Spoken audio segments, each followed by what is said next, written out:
Morning. Gising ko lang guys. 4:30 ng umaga. Magre-review na ako, no? Cellphone na lang ako magre-review kasi may clear lang naman. So, yeah.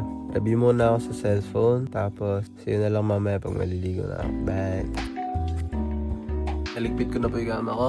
At nakalahati ko ni reviewer. Isang page na lang po yung re-reviewin ko. Oras na para maligo.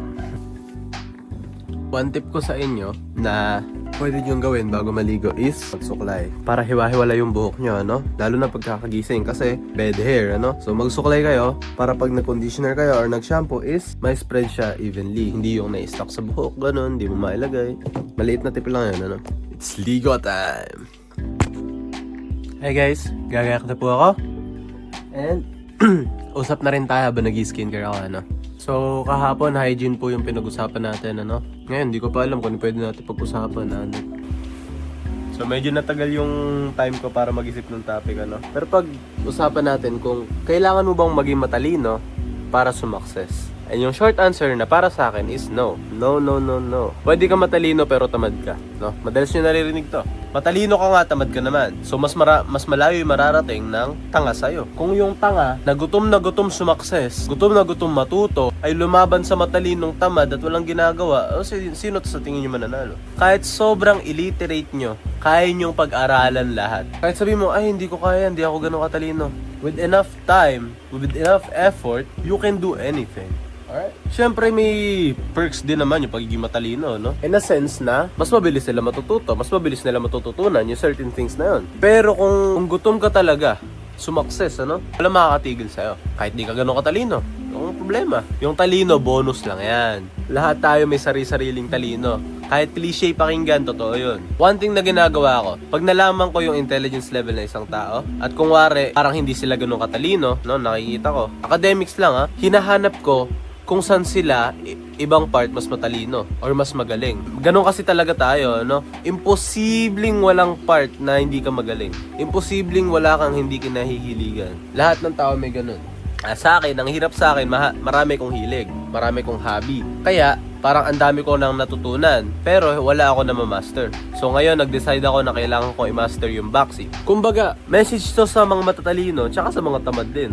Message na rin to para sa mga tanga. Kung tanga ka, gutumin mo yung sarili mo. Hindi yung gutumin in a sense na literal, ha? Gutumin mo yung sarili mo, tignan mo, no? Pilitin mo yung sarili mo na makita yung future na kailangan mo makita. Kung hindi mo makita, pilitin mo yung sarili mo makita yung future na hindi mo makita. Pilitin mo. Kasi pag nakita mo yung future na yon, pag nakita mo yung responsibility, yung role mo, magugutom ka. Magugutom kang abutin yung kinabukasan mo. Para naman sa mga matatalino, mahilig kayong gumawa ng excuses. Matalino kayong gumawa ng excuses. Kaya pati sarili nyo, naloloko nyo. Ang tip ko sa inyo, gawin nyo. Do it tired. Do it unwillingly nga eh. Basta do it. Just do it. Just do it. Para sa mga tatalino kasi, sa totoo lang, mas mahirap ko yung pagsabihan kaysa sa mga tanga eh. Kaysa sa mga less intelligent. Kasi yung sa iba sa inyo, mataas yung tingin sa sarili. Pag pinagsasabihan sila ng may mas maalam sa kanila, hindi nila tinitake into heart. Kasi akala nila alam na nila lahat. That's one thing.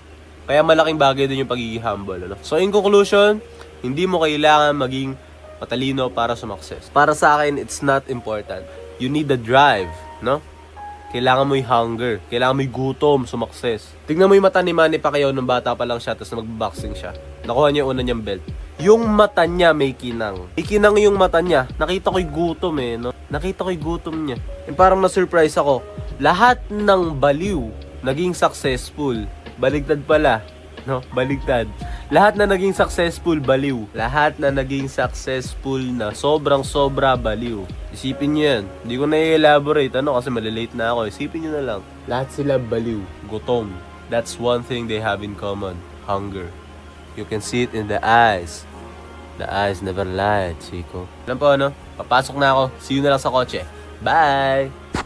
Oras na para pumasok ang masipag na mag-aaral. Romuel Rarama.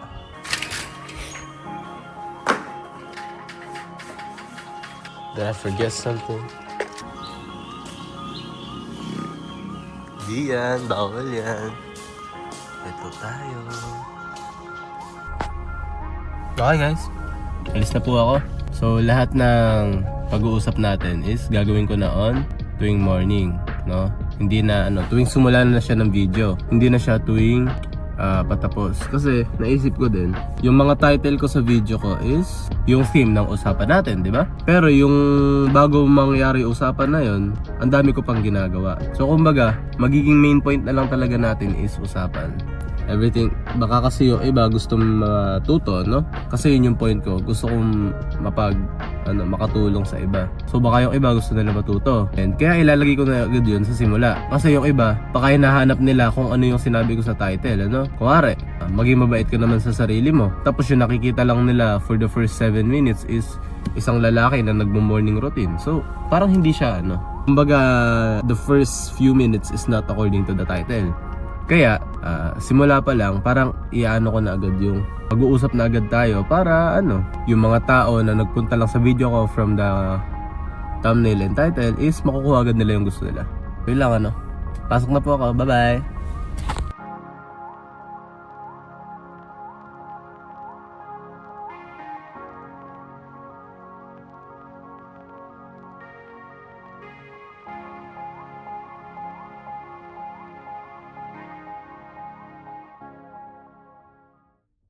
Ano mo, sabi mo at Vlogger ka, sa boss. boss yung siya ng Mapirasong montage. Wow! Hey guys! So, pauwi na po ako, And naghanap ako ng rosary kit para sa PT, yung mga DIY rosary. Kaso wala po kami nakita. So, halos 2 oras kami naghahanap, wala po talaga kami nakita.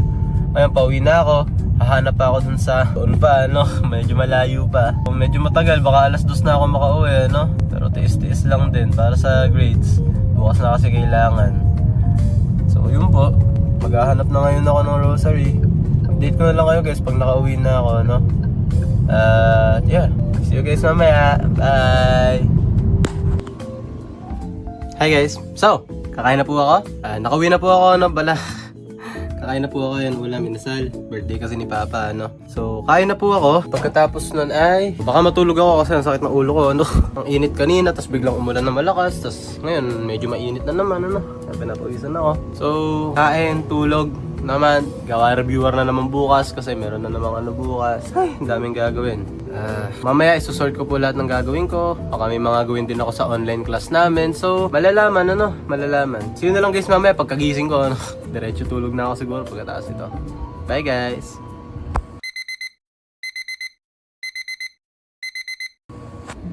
Hello po. So, nakalimutan ko yung video pero tapos na ako gumawa reviewer. Gusto nyo ng proof?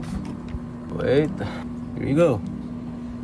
Ako may gawa niyan. So, tinapos ko na yun. And now, it's my second meal of the day, And yun. See you na lang mamaya, guys. I-decide ako kung ano yung gagawin ko. Feel ko marami pa akong kailangan gawin na schoolworks, So, bibideo ko yung kung gagawin ko yun, Research pa, mga sa online classroom, ano pa ba? Mga PT, na kailangan kong pagtuunan na ng attention ngayon, Pag di ko ginawa ngayon yung parang ako, di ako makapagpasa, ganun. Ano ba? Tignan ko pa mamaya kung ano pa yung dapat kong gawin, Update ko na lang kayo guys, Sorry talaga, di ko kayo na-update, di ko kayo nasama sa paggawa ng reviewer, Pero yeah, see you guys mamaya, bye! Hi guys! So, nangyayari is, si Kuya nagaya daw uminom, Hindi naman ako uminom, pero yung usapan kasi nila is all about self-improvement din. So, nakisali ko dun, napakadami ko natutunan, Sobrang dami ko natutunan, sobrang dami ko natutunan. Kaya tuwing ganun, lagi ako sumasama, I always take the opportunity para sumama, Pero nag-aaral pa rin ako, magre-review pa rin ako. So, yun na lang guys, bukas, Dito ko natatapos si video kasi nakausap ko naman na kayo, Bukas, topic natin, gratitude, being content, Yeah. See you guys tomorrow. Thank you for watching.